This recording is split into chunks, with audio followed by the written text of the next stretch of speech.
Сайн бацгаана хүүхдүүдээ. Өнөөдрийнхөө математикийн хичээлийг эхэлцгээе. Математикийн чиглэлгээд сар өдрөө бичээрэй. 12 сарын 7. Өнөөдөр бид хичээлээрээ өмнөх сэдвүүдээ баттган үзэх болно. Хичээлийн сэдвүүд бичээрэй. Баттгал хичээл.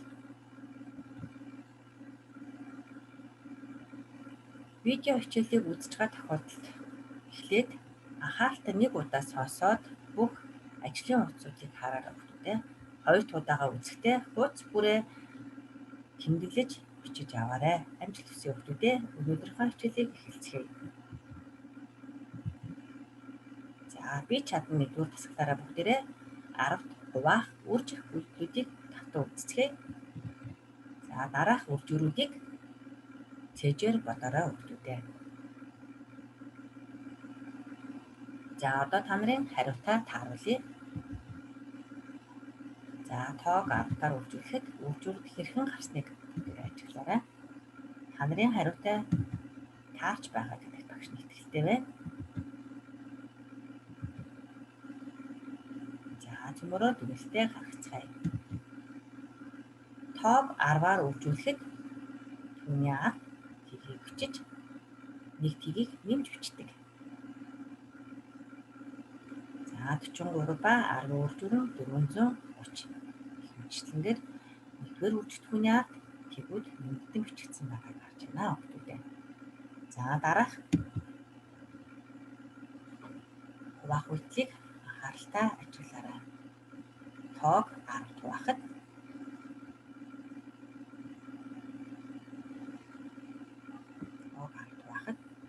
хуваагдагчийн арын нэг тгийг хасаж бичихэд ноогдор утга гардаг гэдэг тийм үү? За та нарын хуваасантай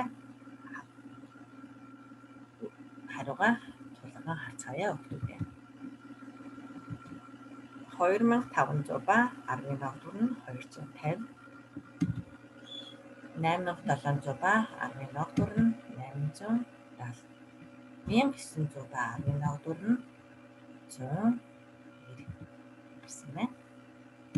250 ба 10-ийн ноогдор нь 25.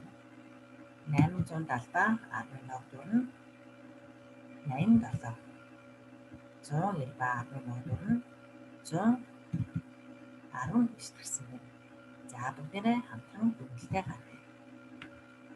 Нэг тгээр төгссөн тоог 10 хуваахад нэг тгийг хасаж хуваагдагчийн араас орхиход ноогдурын утга гарна. За та нарын хариутай таарсан гэхэд итгэлтэй байна. Амжилттай нэгдүгээр дасгалд ажилласан хүүхдүүдээ баяр хүргэе. За бид дасгал 2-ороо квадратын хүрээний урт талбайг олгоно. За бидэнд өгөгдсөн квадратын тал нь 8 см бол хүрээний уртыг олъё.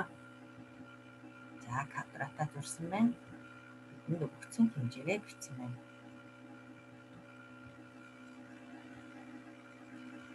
За өгүүлбэрээр бодлогоо бодохын өмнө өгөгдлөө сайн бичиж тэмдэглэж аваарай хүүхдүүдээ. А тэнцүү 8 см бид нар периметрийг олох учраас P тэнцүү асуултын тэмдэг тавьж энэ бичиглээ бичиж хэвшээрэй хүүхдүүдээ. За квадратын хүрээний уртыг олохдоо дөрвөн талаа нэмж болдог. Нэмж болно. Эсвэл 4-оор үржүүлж болдог байна. За 8-а 4 удаа нэмсэн байна. Эсвэл 4-оор үржүүлж болох нь 4 8-ийн 32 см. За одоо тэгвэл цөмөрөө квадратын талбайг хэрхэн олох вэ? Талбайг орлуулах аргаар бодцгоё. За өгөгдлөө бичсэн байна. Тал А тэнцүү 8 см талбайг олгоно. Квадратын талбайг олохдоо талыг талаар үржүүлж байна.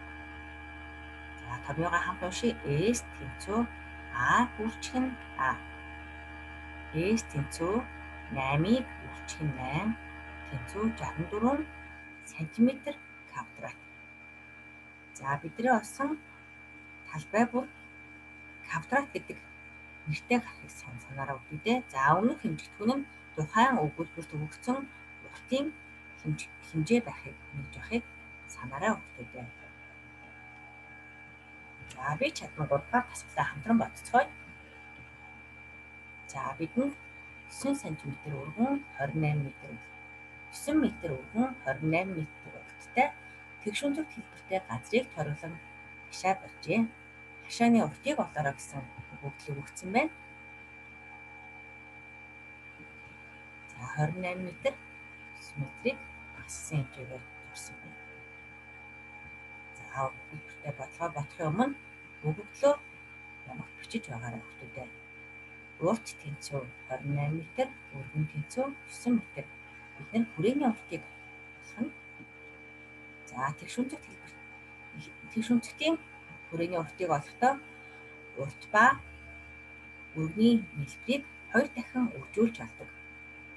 За томьёондоо орлуулж бодцгоё. Урт ба өргөний нийлбэрийг 2 дахин өржүүлсэн байна. 28 ба 9-ийн нийлбэр 37, үржил нь 2, 74 м. Хашааны урт 74 м. Хариугаа бичээрэй хүүхдүүдээ. За бичиж тэмдэглэж аваарай хүүхдүүдээ. За дасгал дүрийг хамтдаа бодцгоё. Хүүхдүүд 4 өдөрт 56 цацрагны бут суулгажээ.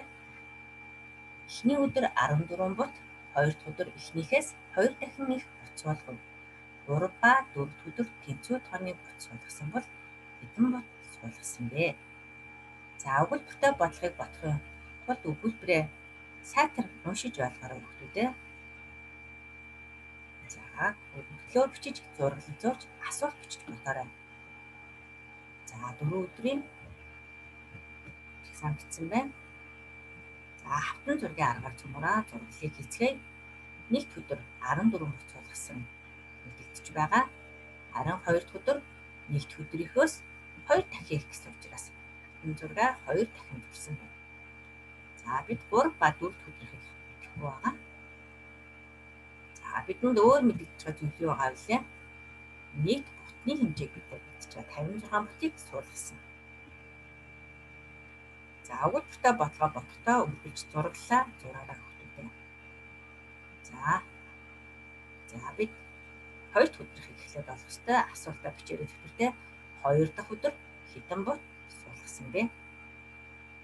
За эхний өдрөөс 2 дахин их гэсэн учраас 2-ыг 14, 28 бут 2 дахь өдөр суулгажээ. За 1 ба 2 дахь өдрийн нийт бутны хэмжээг олцгоё. 1 ба 2 дахь өдөр нийт хэдэн бут суулгасан бэ? Асуултаа бичээрэй. Өгүүлбэртэй бодлогын үйлдэл болгон асуулт мэргэжилтэй байна гэдгийг сайтар санаарай хүүхдүүдээ. За 1 ба 2 дахь өдрийн нийт бутны хэмжээг бүгдээрээ оллоо. 24 дээр нэмэх нь 14 дээр нэмэх нь 28, тэнцүү 42 бутыг 1 ба 2 дахь өдөр суулгасан байна. За одоо бид нар 3 ба 4 дахь өдөр хэдэн бут суулгасныг олох гэж байгаа тул нийт мэдээ бутнаасаа 1 ба 2 дахь өдрөөр суулгасан бутны тоог хасах юм байна. Асуултаа бичээрэй. 3 ба 4 дахь өдөр хэдэн бут суулгасан бэ? 3 ба 4 дахь өдөр хэдэн бут суулгасан бэ? За нийт мэдэгдэж байгаа бутаасаа эхний 2 өдрийн бутаа хасахад 14 бут үлдсэн байна. Энэ 14 бутыг 3 ба 4 дахь өдөр суулгасан нийт бутны хэмжээ байх нь. За одоо бид сүүлийнхээ үйлсийг хийх гэж байна.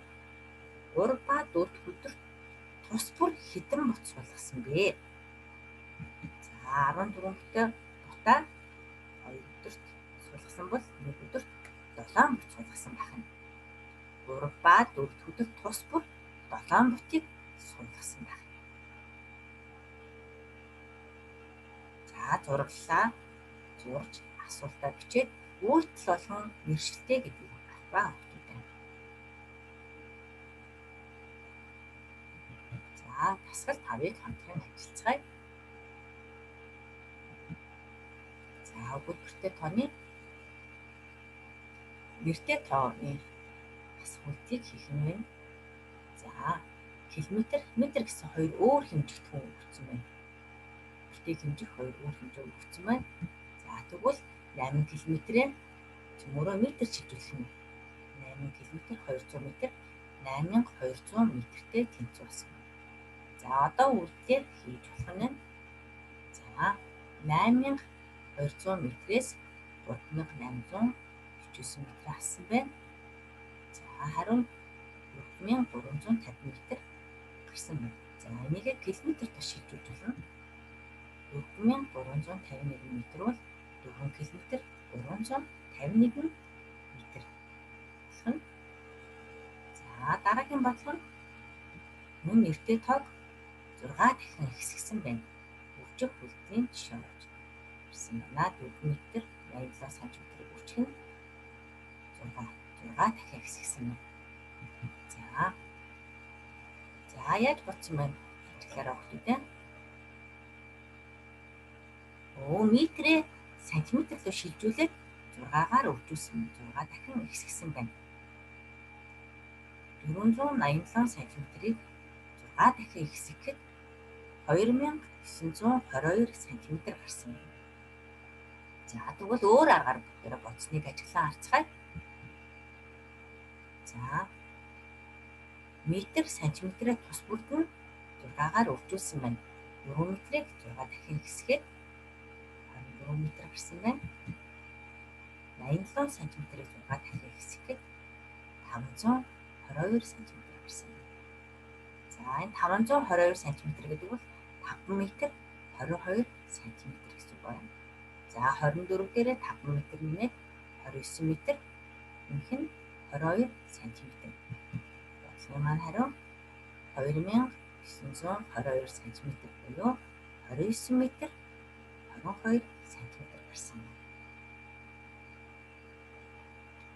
Хичээлдээ анхааралтай оролцож идэвхтэй тэмдэглэл хийсэн хүмүүстээ баярлалаа. За гэрийн лураа анхааралтай уншиж тэмдэглээрэй. Даалгавраа хийгээд ангийн багш руугаа илгээхээр мартаа за хүмүүстээ амжилт хүсье. Баяртай.